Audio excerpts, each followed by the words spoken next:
అని చెప్పండి అని ప్రశ్నిస్తున్నాడు. ప్రియులారా, నేరం అనేది మనిషి శరీరంలో, ఆలోచనలో, క్రియలలో గూడు కట్టుకొని ఉన్నది అని మనకు తెలుసు. విశ్వాసి కాకముందు లేదా నమ్మకముందు, క్రీస్తుని రక్షకునిగా అంగీకరించకముందు మనిషి పాపాత్ముడే. ఎలా? చేయటం వల్ల. తప్పు చేసి నేరస్తుడు అవుతాడు ఏ మనిషి అయినా. తప్పు చేయకుండా ఏ వ్యక్తి పాపి కాడు, నేరం అతనికి ఆరోపింపబడదు.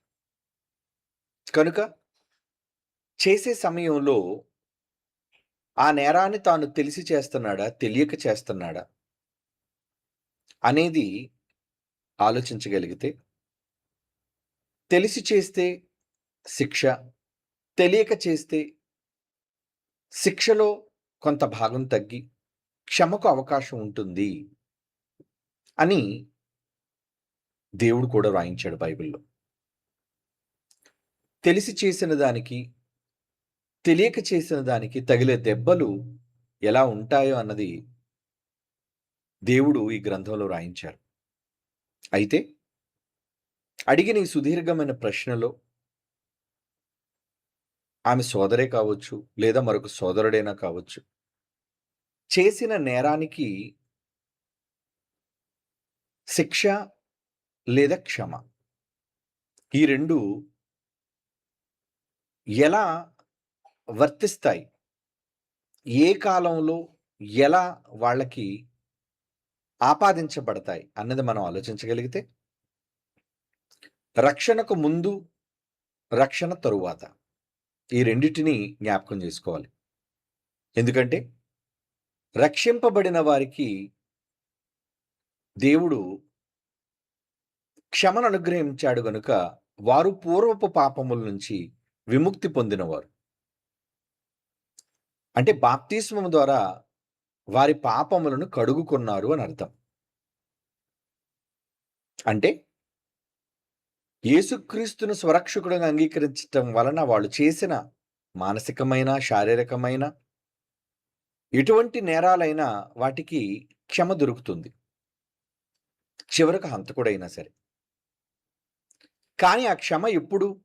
అతనిలో మార్పు కనబడాలి అన్నది అక్కడ క్లాజ్. దేవుడు క్షమిస్తాడు అంటే అవును క్షమిస్తాడు.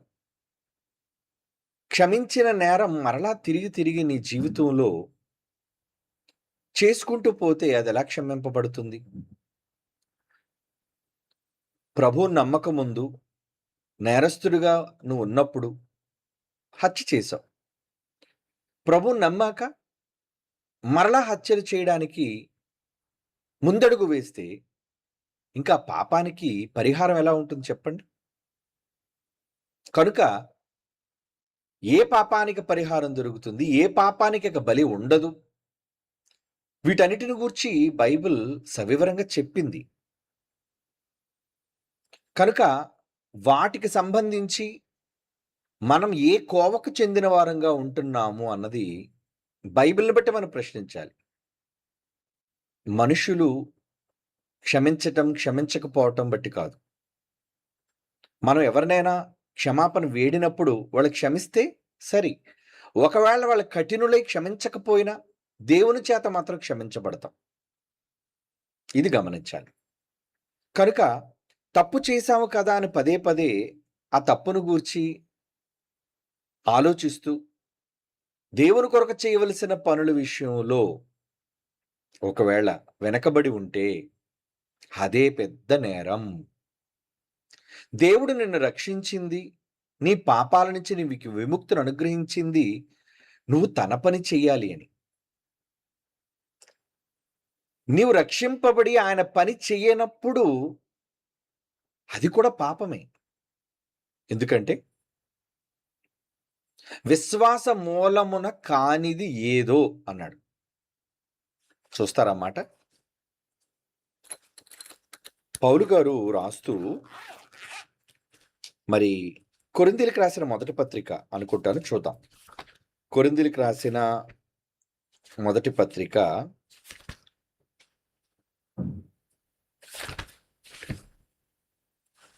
లేదా రోమీయులకు రాసిన పత్రిక చూడండి. విశ్వాస మూలమును కానిది ఏదో అది పాపం అంటాడు. రోమీయులకు రాసిన పత్రికల్లో కూడా చూద్దాం. అంటే ఎప్పుడు పాపము పాపముగా ఆరోపింపబడుతుంది, ఏ విషయంలో పాపముగా మనం దాన్ని పరిగణించాలి అంటే కొరింథీయులకు రాసిన పత్రిక, కొరింథీయులకు రాసిన మొదటి పత్రిక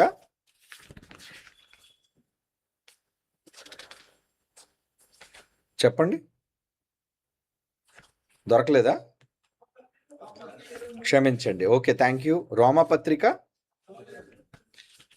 14వ అధ్యాయం. వెరీ గుడ్, చివరి మాట.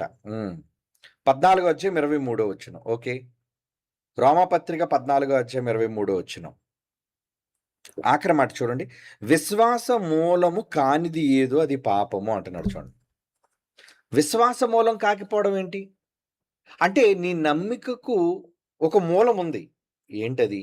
నువ్వు నమ్మి ఆయన పని చేయాలి అని. నమ్మినందుకు ఆయన పని నువ్వు చేయాలి అన్నది దేవుడు నీకు నియమించిన నియమం అయితే, ఆ నమ్మకం ఒకవేళ నువ్వు దేవుని మీద కోల్పోయినా,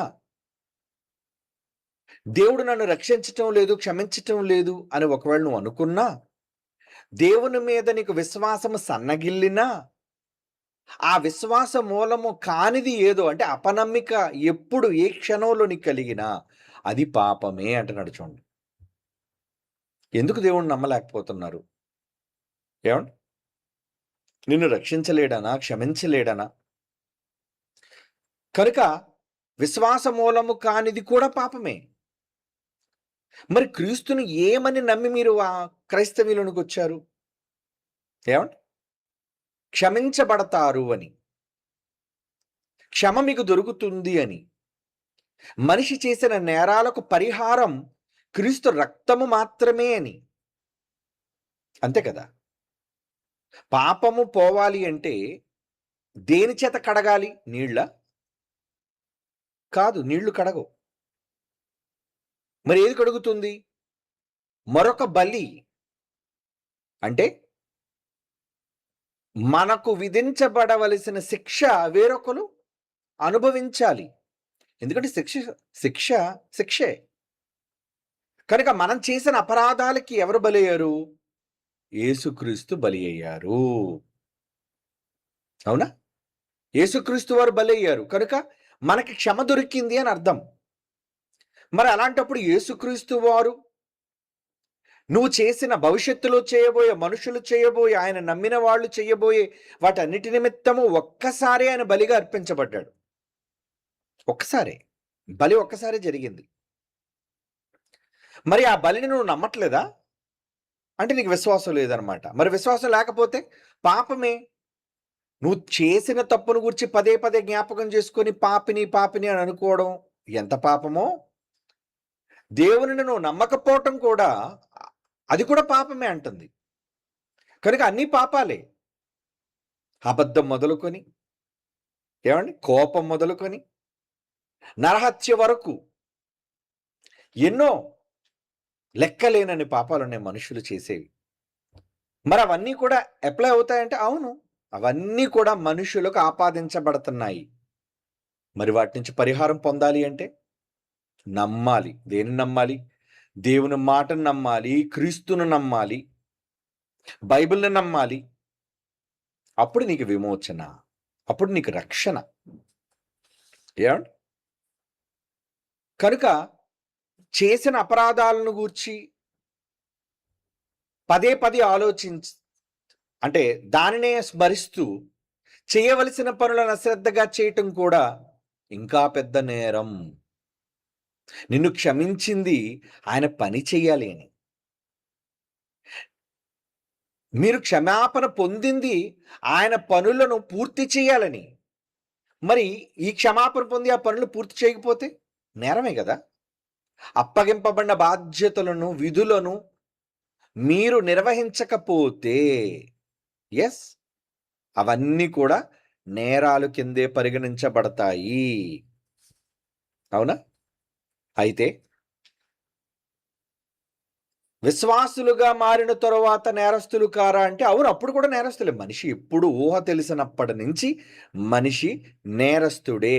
నేను నేరస్తుడను కాను అని ఎవరు చెప్పుకున్నా, అది సామాన్యుడైనా, అది బోధకుడైనా, విశ్వాసైనా, ఎవరైనా, ఏ విషయంలోనైనా ఏమండి, వాళ్ళు నేరస్తులుగానే దేవుని ముందు ఉంటున్నారు. ఎందుకంటే చేస్తున్నారు గనుక.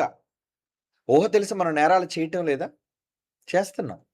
తలంపుల్లో నేరాలు, మాటల్లో నేరాలు, చేతల్లో నేరాలు. ఏమంటే చాలా విషయాల్లో మనం నేరస్తులుగా కనబడుతున్నాం కాబట్టి మరి వీటన్నిటికి కరెక్షన్ ఎక్కడ జరుగుతుంది? మీరు ప్రతి ఆదివారం రొట్టె, ద్రాక్షారసం తీసుకోవటం వెనక ఉన్న కారణం ఏంటి? దేవుడు ఎందుకు దాన్ని డోసేజ్ కింద పెట్టాడు? వీక్లీ డోస్ అంటారు దాన్ని. గతంలో నేను మీకు చెప్పినట్లుగా మందులు చాలా రకాలుగా ఉంటాయి. కొన్ని రోజు 3 పూటలు వేసుకునే డోస్ ఉంటుంది. కొన్ని రోజుకు ఒక్కసారి వేసుకునే డోస్ ఉంటుంది. కొన్ని రోజు తప్పించి రోజుంటాయి. కొన్ని వారానికి ఒకసారి ఉంటాయి. కొన్ని నెలకొకసారి ఉంటాయి. అడగండి డాక్టర్‌లని. మరి యేసుక్రీస్తు వారి యొక్క రక్తం మీ పాపాలకు పరిహారం ఎప్పుడు? ఈ డోసేజ్ ఎప్పుడంటే ప్రతి ఆదివారం. మీరు ప్రతి ఆదివారం మీరు సహవాసానికి వెళ్ళి మీరు రొట్టెను, ద్రాక్షారసాన్ని తీసుకోవటం వలన మీరు క్షమాపణ పొందుతున్నారు. క్షమించబడుతున్నారు అని అర్థం. ఎందుకంటే మీరు బ్రతికుండాలి అంటే మీరది తినాలి, అది త్రాగాలి. మీకు అర్థమవుతుందా? కాబట్టి ఇది కంటిన్యూగా చేస్తూ ఉండాలి. ఇది కొనసాగిస్తూ ఎందుకు కొనసాగించాలి? మీరు క్షమనొందుతున్నారు గనుక. మీరు దేవుని యొక్క పనులలో ఉన్నారు గనుక, వెలుగులో ఉన్నారు గనుక. వెలుగులో ఉండడం అంటే క్రియలు చేయటం అని అర్థం. దేవునితో పాటు మీరు సహవాసం కలిగి ఉండడము అంటే ఊరకనే మీరు ఆదివారం సహవాసానికి వచ్చి వెళ్ళటం మాత్రమే కాదు. తండ్రి పనులలో మీరు సహకారం. తండ్రి పనులలో మీకు ప్రాతినిధ్యం మీరివ్వటం వాటికి. ఇవన్నీ మీరు చేస్తున్నప్పుడు రెగ్యులర్‌గా మీకు క్షమ అనేది దొరుకుతుంది. కనుక అప్పుడు తప్పు చేశాను గనుక ఇక ఆ తప్పు మాసిపోదు, సమసిపోదు. మరలాంటప్పుడు నమ్మింది దేనికి? ఏవండి? నువ్వు హాస్పిటల్‌కి ఎందుకెళ్ళావు? డాక్టర్‌ని నమ్మే కదా! డాక్టర్ నీకు వైద్యం చేస్తాడనే కదా! అతనిచ్చిన మందుల ద్వారా నీకు నయమవుతుందనే కదా! మరి క్రీస్తు దగ్గరికి మీరెందుకొచ్చారు? ఆయన నమ్మటం వల్ల మీరు క్షమించబడతారనే గదా! క్షమించబడిన మీరు ఆయన చెప్పిన పనులను చెయ్యాలి కదా! ఇందులో ఏది మీరు వెళ్ళకపోయినా నేరమే, వెళ్ళి పనులు చెయ్యకపోయినా నేరమే. కనుక వీటన్నిటినీ తూచా తప్పకుండా మీరు చేయవలసిన వారుగా ఉన్నారు.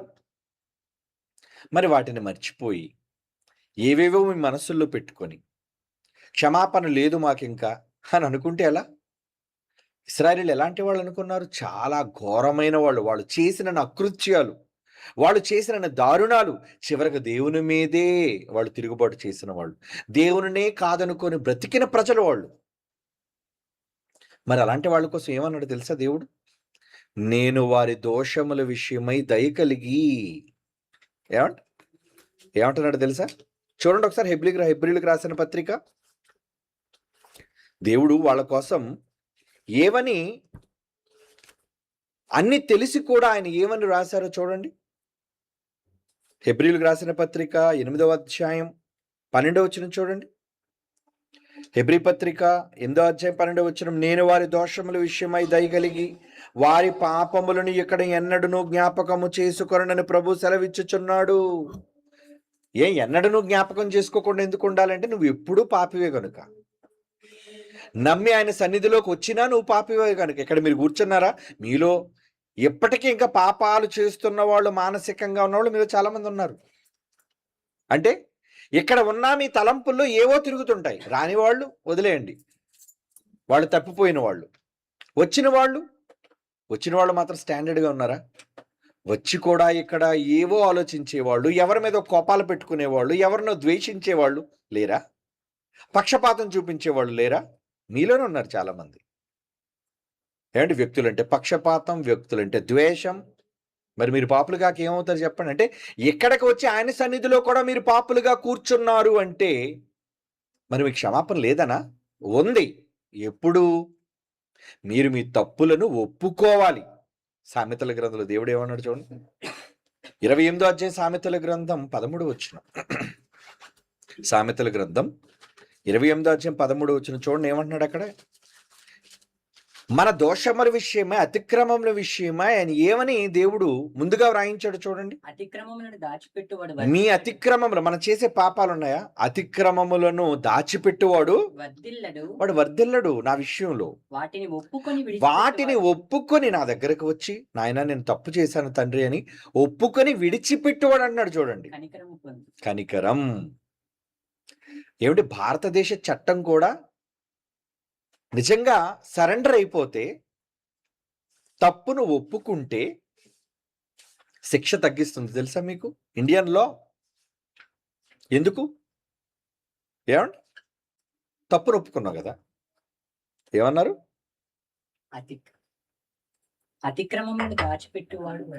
అతిక్రమాలు దాచిపెట్టినవాడు వర్ధిల్లడట. ఒప్పుకున్నవాడు విడిచిపెట్టేవాడు కనికరము పొందును అంటున్నాడు. మానవ చట్టాలే కనికరాన్ని ప్రసాదిస్తున్నప్పుడు దేవుడు కనికరాన్ని ఇవ్వడండి. నువ్వు నేరాన్ని జడ్జి గారి ముందు ఒప్పేసుకుంటే నీకు వేయవలసిన శిక్ష తగ్గిపోద్ది. కొన్ని సందర్భాల్లో క్షమాపణ కూడా దొరకవచ్చు. దేవుడు కూడా అదే అంటున్నాడు మనతో. కనుక మీరు అతిక్రమాలలో ఉన్నవాళ్ళు మరి అతిక్రమాల విషయంలో ఏం చేయాలి? మనం ఎప్పుడు అతిక్రమిస్తున్న వాళ్ళం, ఆయన మాటలను అతిక్రమిస్తున్న వాళ్ళం. మనలో అందరూ ఏమండి అతిక్రమదారులు. అంటే వాక్యాన్ని ఆయన మాటలని అతిక్రమించిన వాళ్ళం. మనం అతిక్రమిస్తూనే ఉన్నవాళ్ళం, ప్రెజెంట్ కంటిన్యూస్. మరి దాన్ని పోగొట్టుకోవాలి అంటే పర్లేదండి నేను ఆయన సన్నిధికి వెళ్ళాను కాబట్టి దేవుడు నన్ను క్లీన్ చేస్తానండి, రొట్టె ద్రాక్షరసం తీసుకున్నాను కాబట్టి క్షమాపణ పొందుతానండి అనుకోకూడదు. నువ్వు చేయవలసింది ఏంటి? వెళ్ళావు, తీసుకున్నావు, మనకి క్షమ రావాలి అంటే నువ్వు దాచిపెట్టుకుంటే ఎలా? వాటిని దేవుడి దగ్గర ఒప్పుకో, అప్పుడు నువ్వు క్షమ నొందుతావు అంటున్నాడు చూడండి. ఎందుకంటే దేవుడు చాలా మంచోడు, మన తండ్రి మనల్ని పిల్లగా చూస్తున్నాడు కాబట్టి మనల్ని ఏం చేస్తాడు? ఆయన తప్పు చేసిన తప్పుకు క్షమాపణ అనుగ్రహించి చేర తీసుకుంటాడు ఆయన. నెహెమ్యా గ్రంథంలో ఒక మాట ఉంటుంది చూడు. నెహెమ్యా గ్రంథం 9వ అధ్యాయంలో, నెహెమ్యా గ్రంథం 9వ అధ్యాయం 17వ వచనం చూడండి. నెహెమ్యా గ్రంథం 9వ అధ్యాయం 17వ వచనం. ఆయన గురించి ఏమని మాట్లాడుతున్నాడు? నీవు క్షమించుటకు సిద్ధమైన దేవుడు. ఆయన ఎలాంటి వాడట? క్షమించుటకు సిద్ధమైన దేవుడు, దయావాత్సల్యము గలవాడవు, దీర్ఘశాంతము బహు కృపయు గలవాడుగా ఉండి వారిని విసర్జింపలేదు అంటున్నాడు చూడండి. విసర్జింపలేదట, వదలలేదు ఆయన మనల్ని, విడిచిపెట్టలేదు. మరి విడిచిపెట్టకుండా ఆయన ఉండాలంటే మీరు ఏం చేయాలి? ఆయన దగ్గర ఉండాలి కదా మీరు. తప్పిపోయిన కుమారుడు ఎప్పుడు క్షమించబడ్డాడు? తిరిగి తండ్రి దగ్గరకు వచ్చి తన పాపములను ఒప్పుకున్నాడు. తండ్రి నీ ఎదుట పరలోకం ఎదుట నేను పాపం చేశాను అన్నాడు. ఎస్, అది పశ్చాత్తాపం. ఒక మనిషిలో మార్పు ఎప్పుడు కూడా పశ్చాత్తాపం వల్లే వస్తుందండి. కానీ మనుషుల్లో లోపిస్తున్నది పశ్చాత్తాపమే. మనలో నిజంగా కన్ఫెషన్, నిజమైన పశ్చాత్తాపం ఉంటుందా? భయంతో కూడిన పశ్చాత్తాపం ఉంటుందా? నటనతో కూడిన పశ్చాత్తాపం ఉంటుందా? ఏమండి, ఎవరినైనా అధికారం నుంచి పదవుల నుంచి తీస్తారనుకోండి, అప్పుడు వెంటనే ఏం చేయాలి? పశ్చాత్తాపంతో ఏం జరిగింది అనేది క్షమాపణ వేడుకొని వెళ్ళాలి. లేదంటే పర్లేదండి క్షమాపణ వేడుకునేటట్టుగా ఆయన దగ్గర వెళ్దాం, క్షమించేస్తాడులేండి అంటే మనుషులైతే మిమ్మల్ని గుర్తుపట్టకపోవచ్చు, కానీ దేవుడికి తెలీదా? మీకు అప్పగింపబడిన విధులు బాధ్యతలను మీరు చేస్తున్నారో లేదో అనేది దేవుడికి తెలీదా? తెలుసు. కనుక మీరులో నిజంగా మార్పు కలిగిందా, నిజముగా మీరు పశ్చాత్తాప్తులుగా ఉన్నారా అనేది దేవుడు చూస్తాడు. మరెందుకు టెన్షన్ పడుతున్నారు? ఏవండీ? క్షమించడానికి సిద్ధంగా ఆయన ఉన్నాడని తెలిసినప్పుడు ఎప్పుడో నేను పాపం చేశాను, నేను మర్చిపోను అంటే, మర్చిపోవడానికి ఆయన సిద్ధంగా ఉన్నోడు నువ్వెందుకు పదే పదే జ్ఞాపకం చేసుకుంటున్నావు? అంటే ఇప్పుడు లోపం నీలో ఉందా? ఆయనలో ఉందా? నేను మర్చిపోతాను అని ఆయన చెప్తున్నప్పుడు, ఏవండీ? నేను మర్చిపోను అని నువ్వనుకుంటే, ఏవండీ? ఇక క్షమకు అర్థమేముంది చెప్పండి? నేను వారి దోషముల విషయమే దయగలిగింది. అంటే మీరు చదువుకున్నారు. ఇక ఎన్నటికిని జ్ఞాపకం చేసుకోనని దేవుడు ఒక ప్రక్క చెబుతుంటే, నాకదే గుర్తుంది. నేనసలు మర్చిపోలేకపోతున్నాను. పదే పదే అబ్బబ్బబ్బబ్బా! నేను చాలా పాపాలు చేసేశాను. మరెవరో ఆ సోదరి భయపడుతుందంట. ఎందుకమ్మా భయం? ఆ? మర్చిపోవా? నువ్వు చేసినవన్నీ నీ కళ్ళ ముందు ఉంటున్నాయా? హ్మ్. కళ్ళ ముందు ఉండటం కాదు. నువ్వు వాటిని దేవుని దగ్గర ఒప్పుకుంటే ఇక నువ్వు మర్చిపో. నువ్వు మర్చిపో. వాటి విషయమే మర్చిపో. ఆయన చూసుకుంటాడు. ఆయన కూడా నీ అపరాధముల విషయమై దయగలిగి ఆయన క్షమను అనుగ్రహించిన వాడు. క్షమ ఇచ్చిన తరువాత కూడా ఇంకా నువ్వు నన్ను మీరు అలాగే చూస్తున్నారు అనుకుంటే ఆయనకి ఎలా ఉంటదండి? హ్మ్. తప్పు చేసిన తర్వాత భార్యని క్షమించిన తర్వాత కూడా భార్య పదే పదే అంటుందనుకోండి, మీరు నిజంగా క్షమించారా? ఎందుకో మిమ్మల్ని చూస్తే క్షమించినట్టు లేదు అని అంటున్నారనుకోండి. విసుగు రాదా? అంటే నమ్మకం లేదా? దేవుడు కూడా మిమ్మల్ని క్షమించాను, మిమ్మల్ని నేను క్షమిస్తున్నాను అని చెప్పినప్పుడు ఎందుకు మీరు నమ్మలేకపోతున్నారు? అంటే దేవుడు క్షమించడా? ఆయనే క్షమించగా లేనిది మీరెందుకు మీ అపరాధములను మరువలేకపోతున్నారు?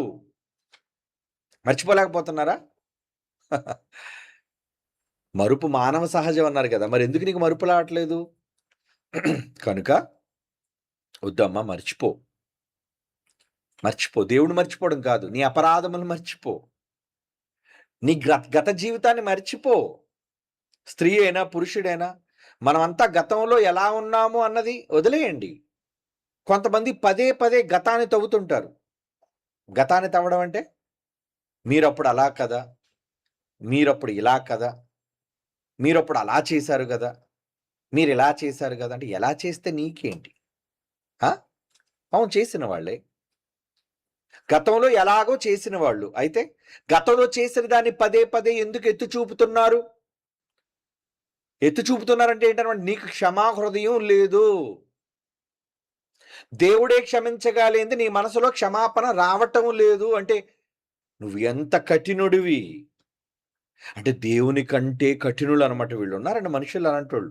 అప్పుడప్పుడు కొంతమంది మాట్లాడుతుంటారు. నేనింకా మర్చిపోలేదు. నాకింకా అన్ని జ్ఞాపకం ఉన్నాయి. నువ్వు చేసిన ద్రోహాలన్నీ నాకు గుర్తున్నాయి. నేను క్షమించలేను. కొంతమంది మాట్లాడుతుంటారండి. అంటే దేవుడి కంటే ఆ? దేవుడు తక్కువోడనమాట. ఎందుకంటే మర్చిపోయి క్షమించేసాడాయన. కానీ వీళ్ళకి మాత్రం క్షమ అనేది రాదు. మరిచిపోలేరు. ఏంటి మర్చిపోలేరు? ఆ? వాడు చేసిన తప్పులను క్షమించి వదలలేరు. అవే గుర్తొస్తుంటాయి. నువ్వు నాకు ఈ ద్రోహం చేశావు. నువ్వు నాకు ఈ అన్యాయం చేశావు. అంటే అలాంటి వాళ్ళు సాతాను సంబంధులు. అంతే కదా! దేవుడేమో క్షమిస్తున్నాడు. నేను మర్చిపోయాను నాయన నీకోసం ఏం గుర్తులేదురా అంటుంటే, లేదు మీకు గుర్తుంది. మీరు మర్చిపోయినా నాకు మాత్రం గుర్తుందంటే ఏం గుర్తుంది? నీ పాపాలు నీకు గుర్తుండటం రైటా? లేదా ఎదుటివాడి పాపాలు నీకు గుర్తుండటం రైటా? ఎవరి పాపాలు నీకు గుర్తుండటం అనేది సరైనది కాదు. విడిచిపెట్టు. వాటిని విడిచిపెట్టు. క్షమ నొందుతావు అని దేవుడు చెబుతున్నాడు. కాబట్టి మనం రక్షణ పొందిన తరువాత ఎలాగూ పాపులమే. చచ్చినంత వరకు పాపులుగానే ఉంటామండి. ఎవ్వరు నీతిమంతులు కారు. మనలో ఎవరు? స్త్రీయే గాని, పురుషుడే గాని, చిన్నే గాని, పెద్దే గాని ఊహ తెలిసిన వాళ్ళందరూ నేరస్తులు. మరి ఎందుకు ఏదో మంచి వాళ్ళ నటిస్తారు అంటే, మనిషి నటనలో ఆరితేరిపోయాడు. ఎవరినైనా అడగండి. నేను మీలాంటోడిని కాదండి. నేను మీలాంటి దాన్ని కాదండి. వాళ్ళు మాట్లాడుతుంటారు. అవును. ఉత్తములుగా మీకు అవార్డ్ ఇవ్వాలి. ఉత్తములుగా మీకేమివ్వాలి? పురస్కారం. బైబిల్ ఏముంటుందో తెలుసా? అందరూ నేరస్తులే. హ్మ్. కొందరు చేసి నేరస్తులవుతారు. కొందరు చూసి నేరస్తులవుతారు. కొందరు ఆలోచించి నేరస్తులవుతారు. ఏవండి? ఇవన్నీ ఏంటి? క్రొత్త చట్టం ఇంకా చాలా దారుణంగా ఉందండి. పాత నిబంధన చట్టమైనా పర్లేదండి. ఒక విధంగా చాలా మేలు. ఏంటి? తప్పు చేస్తే వ్యభిచారం చేస్తే తప్పు. అప్పుడు రాళ్ళతో కొట్టేవాళ్ళు. వ్యభిచారం చేస్తే తప్పు. వెళ్ళాలి, సమయం కుదరాలి. ఏవండి? వాళ్ళు అంగీకరించాలి. అప్పుడు ఏవండి? ఇద్దరి మధ్యన సంగమం జరిగితే అది వ్యభిచారం. మరిప్పుడు తలంపు. ఇదేంటండి? ఇదే ఒక విధంగా చాలా కఠినంగా ఉంది కదా! ఆ కాలంలో ఆలోచించినా తప్పులేదు. ఎవరిని గూర్చైనా తప్పుగా మనసులో ఆలోచించినా, ఊహించినా తప్పులేదు. ఇప్పుడు ఊహొస్తేనే తప్పు.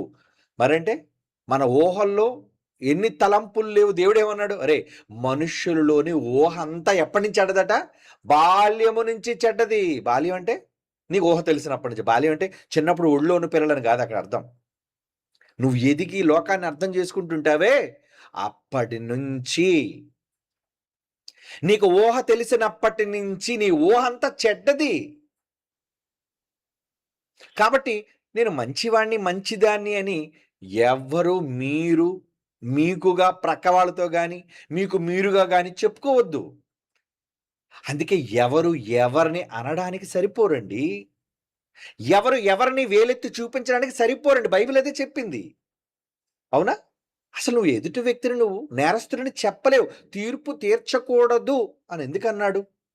ఆ మాట ఎందుకన్నాడో తెలుసా? అందరూ నేరస్తులైనప్పుడు నువ్వు కూడా ఏదో విషయంలో నేరస్తుడు అయినప్పుడు ఎదుటి వ్యక్తిని నేరస్తుడని నువ్వెందుకు ప్రస్తావించటం? కనుక నేరాలను గూర్చి మాట్లాడే అధికారం ఎవరికీ లేదని బైబిల్ చెప్పింది. మరి ఎవరికుంది? దేవునికి మాత్రమే ఉంది. ఎందుకంటే ఆయనే తీర్పరి. జడ్జ్ కాబట్టి. నీకు తీర్పు తీర్చి, నీ క్రియలను బట్టి నీకు ఫలితాన్నిచ్చేవాడు. ఏవండి? కాబట్టి ఇప్పుడేం చేయాలి? తప్పు జరిగిపోయింది. జరిగిపోయిన తప్పు కోసం ఏం జేస్తారు? ఏవండి? జరిగిన తప్పును పదే పదే జ్ఞాపకం చేసుకోకూడదు. హుహు. ఇంకోటి కూడా ఉందండి. జరిగిన దానిని పదే పదే జ్ఞాపకం చేసేవాడిని కూడా ఒక మాట బైబిల్ సంబోధించింది. జరిగిపోయిన దాన్ని పదే పదే ఎత్తువాడిని గూర్చి బైబిల్‌లో ఏముందో చూడండి. ఆ! ఎవరనుందక్కడ? గడిచిపోయిన దానిని, జరిగిపోయిన దానిని మాటి మాటికి ఎత్తువాడు మిత్రభేదము చేత మిత్రభేదము అంటున్నాడు చూడండి. సామెతలు 15 సామెతల గ్రంథం 15వ అధ్యాయం 17, 9 క్షమించండి. సామెతల గ్రంథం 17వ అధ్యాయం 9వ వచనం. 9వ వచనం చూడండి. ప్రేమను వృద్ధి చేయి ప్రేమను వృద్ధి చేయువాడు తప్పిదములు దాచిపెట్టును. తప్పిదాలు దాచిపెట్టును. ఒకవేళ నీలో ప్రేమ లవ్ ఉందనుకో క్షమిస్తావు. ఏవండి? ఆ! జరిగిన సంగతి జరిగిన సంగతి జరిగిపోయింది ఎప్పుడో. దాన్ని పదే పదే ఎత్తి, ఎత్తి, ఎత్తి, ఎత్తి చెప్పటం వలన ఎవరైనా మీరైనా, నేనైనా, బోధకుడైనా, ఎవ్వరైనా జరిగిపోయిన దాన్ని పదే పదే ఎత్తేవాడు ఎవరట? మిత్రభేదము చేయి మిత్రభేదం అంటే మీలో ఉన్న మిత్రత్వం. అంటే మీలో ఉన్న చక్కటి సహవాసం. దానికి భేదాన్ని కలుగజేసేవాడు.